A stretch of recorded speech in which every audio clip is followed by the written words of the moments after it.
What are the documents required to be printed in the receiving departments for your audit purpose? Hey, what's up everyone? Welcome to my channel.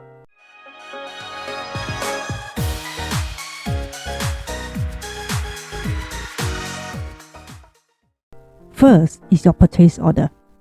A copy of the purchase order should be printed and kept on the file to provide a record of goods or services requested from the supplier.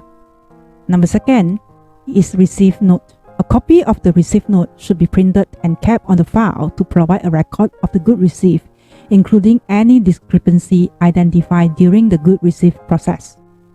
Number three is invoices. A copy of the invoice from the supplier should be printed and kept on the file to provide a record of the goods or services provided and the prices charged. Number four, quality control. Quality control documents such as inspections report or test result may be printed and kept on the file to provide a record of the quality of the good received. Number five, inventory record.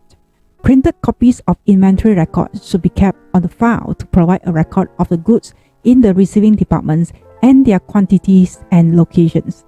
Number six, training material. Printed copies of any training materials used to train staff on the proper procedures for receiving goods should be kept on the file too. So these are the documents can be useful for audit or other review processes to provide a record of the goods received and the process followed by the receiving department. That's all for my sharing in today's video. Don't forget to subscribe to my channels and turn on the notifications bell so that you can be notified when I upload a new video. Once again, my name is Vivienne. Have a great day and I will see you in the next video.